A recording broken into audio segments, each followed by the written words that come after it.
Everyone, welcome to मेडीजी। My name is Mandavi Dubey. तो student, जैसे कि आप सबको पता है कि काफ़ी सारे स्टूडेंट अपने हायर प्रोग्राम्स और कोर्सेज के लिए अपने एडमिशन पोर्टल रिलीज़ कर रहे हैं।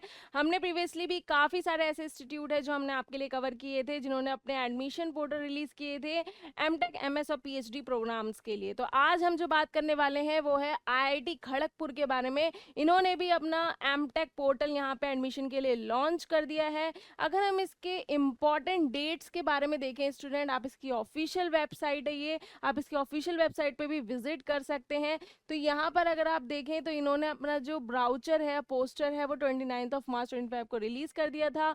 कोप के रजिस्ट्रेशन आपको पता है 27 मार्च 2025 से यहाँ पे स्टार्ट हो गए हैं। एप्लीकेशन पोर्टल जो इनका ओपनिंग डेट है वो 1 अप्रैल 2025 है, और जो इसकी क्लोजिंग है, टेंटेटिव है यहाँ पे क्लोजिंग ऑफ एप्लीकेशन पोर्टल, वो है 18 अप्रैल 2025। तो जो भी स्टूडेंट हैं जो कि आईआईटी खड़गपुर में एडमिशन लेना चाहते हैं, तो यहाँ पर 18 अप्रैल 2025 इसकी लास्ट डेट रहने वाली है। और यहाँ पे इंटरव्यू की डेट भी दे रखी है, कोप राउंड 1 कितना रहेगा उसकी भी डेट दे रखी है, राउंड 2, राउंड 3 और राउंड 4, 5 यहाँ पे सारी डेट यहाँ पे दे रखी है। और टाइम विंडो जो है डिपॉजिट फीस करने की, वो जून 15 से जून 16 यहाँ पे रहने वाली है। तो इसकी इंपॉर्टेंट डेट्स मैंने आपको बताएं कि क्या रहने वाली हैं। ओके, तो यहाँ पर काफ़ी सारी डिटेल और भी दे रखी हैं, और कौन कौन से कोर्सेज और यहाँ पे प्रोग्राम्स ये लोग कंडक्ट करा रहे हैं ये भी हम देख लेते हैं। आपके लिए कौन कौन से प्रोग्राम है यहाँ पे, तो लिस्ट ऑफ एमटेक प्रोग्राम आप देख सकते हैं।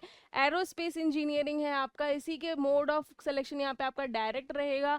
एग्रीकल्चर एंड फूड इंजीनियरिंग में इसमें भी काफ़ी नंबर ऑफ प्रोग्राम है। इसके साथ ही आपका कोड भी लिखा हुआ है, जिससे कि आपको यहाँ पे कोई भी कंफ्यूजन ना हो। जिस भी कोड से आपने अपना गेट पेपर लिखा है, जिस भी सब्जेक्ट से दिया है, तो वो यहाँ पर आपका क्लियरली हो जाएगा। इसके बाद अगर आप देखें यहाँ पे बायोटेक्नोलॉजी है, सिविल इंजीनियरिंग के भी काफ़ी प्रोग्राम्स देखने को मिल रहे हैं, जैसे कि hydraulic and water resource engineering है, ट्रांसपोर्टेशन इंजीनियरिंग है, एनवायरमेंटल इंजीनियरिंग, जियो टेक्निकल और स्ट्रक्चरल भी है, केमिकल भी है आपका, क्रायोजेनिक इंजीनियरिंग भी मेंशन है। कंप्यूटर साइंस इंजीनियरिंग में भी काफ़ी सारे स्टूडेंट यहाँ पे एडमिशन लेना चाहते हैं, तो यहाँ ले सकते हैं। Computer science engineering CS department भी यहाँ पे अवेलेबल आपका रहेगा। इसके अलावा आर्टिफिशियल इंटेलिजेंस आपका हो जाएगा। इसके बाद electronics and electrical communication engineering अगर आप देखें तो इसमें भी वेरियस प्रोग्राम्स आपके अवेलेबल हैं, जैसे कि micro electronics and VLSI circuit है। इसके अलावा आरएफ एंड माइक्रोवेव इंजीनियरिंग हो गया, विजन एंड इंटेलिजेंट सिस्टम हो गया, डायरेक्ट यहाँ पर रहेगा इसका।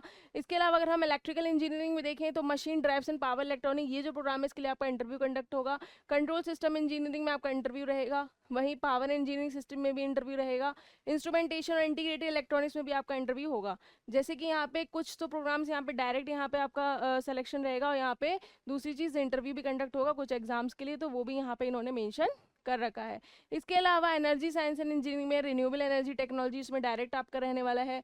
इसके अलावा मैथमेटिक्स या मैकेनिकल इंजीनियरिंग अगर हम बात करें तो वेरियस प्रोग्राम है, जैसे कि मैन्युफैक्चरिंग साइंस एंड इंजीनियरिंग आपका प्रोग्राम है, तो यहाँ भी आपका डायरेक्ट रहेगा। थर्मल एंड फ्लूइड इंजीनियरिंग है, मैकेनिकल सिस्टम डिज़ाइन है, तो जो भी आपके प्रोग्राम में अगर आपको इंटरेस्टेड है तो आप यहाँ पे ले सकते हैं। इसके अलावा माइनिंग इंजीनियरिंग भी यहाँ पे मेंशन कर रखी है, मेटलर्जिकल एंड मटेरियल इंजीनियरिंग भी है, और इसके अलावा आपका यहाँ पे फिजिक्स वगैरह ब्रांचेस भी यहाँ पे मेंशन कर रखे हैं। तो ये आपके प्रोग्राम्स की डिटेल हो गई, एमटेक प्रोग्राम। तो ये लिस्ट है सारे प्रोग्राम की, कौन कौन से डिपार्टमेंट है, नेम ऑफ प्रोग्राम क्या है, मोड ऑफ सिलेक्शन इसका कैसे रहने वाला है, इंटरव्यू बेसिस पर रहेगा या डायरेक्ट रहेगा। तो वेरियस प्रोग्राम के अलग अलग यहाँ पे मोड ऑफ सिलेक्शन यहाँ पे दे रखा है। ओके स्टूडेंट, तो यहाँ पे काफ़ी सारी इन्फॉर्मेशन और भी इन्होंने दे रखी हैं। कोर्सेज और प्रेफरेंसेज भी देख सकते हैं हम यहाँ पे। तो यहाँ पे GATE 2025 main paper qualifying degree और डिसिप्लिन विद रेस्पेक्टिव कोड भी यहाँ पर इन्होंने मेंशन कर रखा है, तो वो भी आप यहाँ पे जाके देख सकते हैं। इसके अलावा programme wise GATE score cut off जो है 2024 में कितनी रही वो भी इन्होंने यहाँ पे मेंशन कर रखी है। कट ऑफ की अगर मैं आपको बात बताऊं तो कट ऑफ की डिटेल भी मैंने आपको बताई थी। तो यहाँ पर जो है हमने 5 आईआईटी कट ऑफ भी डील करी थी, आप जाके मेडीजी के चैनल पे देख सकते हैं, बहुत सारी वीडियोज़ हमने उस पर भी ली थी, तो आप वहाँ पे जाके देख सकते हैं। हम इसका ब्राउचर देख लेते हैं, इन्होंने अपना इन्फॉर्मेशन ब्राउचर भी रिलीज़ कर दिया है यहाँ पर 2025-2026 बैच के लिए आईआईटी खड़गपुर। काफ़ी सारी डिटेल इन्होंने यहाँ पे मेंशन कर रखी है। इंपॉर्टेंट डेट्स मैंने आपको बताई, क्या क्या प्रोग्राम इनके रहने वाले हैं ये भी आप करेंगे कि काफ़ी सारे इनके डिपार्टमेंट है, जैसे मैंने आपको बताया कि कौन कौन से डिपार्टमेंट हैं, कौन कौन से प्रोग्राम इनके अवेलेबल रहने वाले हैं, ये सारी डिटेल इनकी यहाँ भी मेंशन कर रखी है।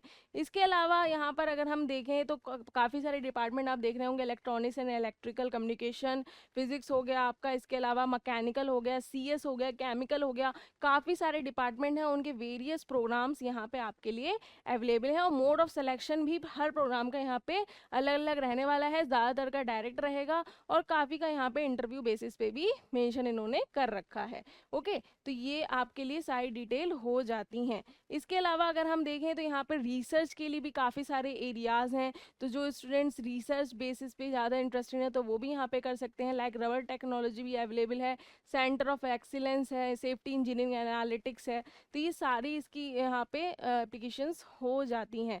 अगर हम यहाँ पे देखें तो यहाँ पे जो डिटेल्स और भी दे रखी हैं, तो अगर आप यहाँ पे देखें कि जैसे मेडिकल इमेजिंग इन्फॉर्मेटिक्स भी दे रखा है, यहाँ पे कोर्स का कंटेंट क्या रहेगा ये भी इनके इन्फॉर्मेशन ब्राउचर में मेंशन है। जैसे कि अगर आप देखें यहाँ पे सेमेस्टर वाइज भी इन्होंने कोर्स का पूरा स्ट्रक्चर जो है मेंशन कर रखा है कि कोर्स का स्ट्रक्चर कैसा रहने वाला है सारे सेमेस्टर्स को ऐड ऑन करके। ठीक है, तो यहाँ पे आप ये भी देख सकते हैं कि इनका स्ट्रक्चर क्या रहता है।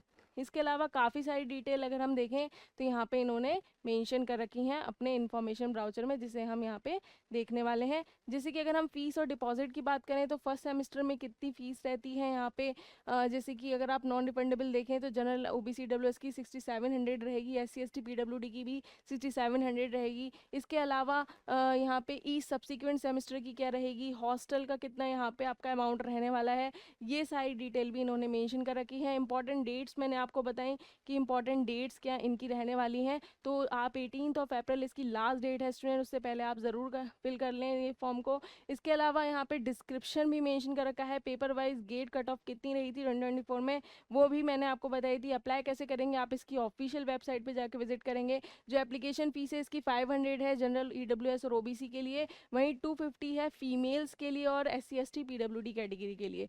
तो आप ये चीज़ ध्यान रखेंगे और इसकी फ़ीस भी इसकी लास्ट डेट से पहले ज़रूर यहाँ पे फिल कर देंगे। ओके, इसके अलावा जनरल इन्फॉर्मेशन भी दे रखी है, उसको क्लियरली आप यहाँ पे देखेंगे। एलिजिबिलिटी और असिस्टेंटशिप क्या रहने वाली है, अंडर ऑल कैटेगरी यहाँ पे बैचलर डिग्री आपकी होनी चाहिए इंजीनियरिंग और टेक्नोलॉजी या master degree science and arts जो भी आपका है। इसके अलावा applicants must qualify in a GATE paper appropriate discipline के साथ आपका गेट पेपर यहाँ पे क्वालिफाई होना चाहिए, क्लियरली यहाँ पे मेंशन कर रखा है। अगर candidate seeking admission to joint MTech और पीएचडी प्रोग्राम में लेना चाहते हैं तो उनके लिए यहाँ अकेडमिक क्वालिफिकेशन मेंशन कर रखी है, कितने एग्रीगेट मार्क्स होने चाहिए कैटेगरी वाइज, जैसे 60% जनरल ओबीसी डब्ल्यूएस, वहीं SC ST PWD category 55% marks होने चाहिए। तो यहाँ पर सारी चीज़ें यहाँ पे मेंशन कर रखी हैं, गेट वैलिड स्कोर आपके पास ज़रूर होना चाहिए, ये भी यहाँ पे क्लियरली मेंशन कर रखा है। Okay student, if you have any other doubt please do comment in the comment box. Thank you so much, take care, stay tuned.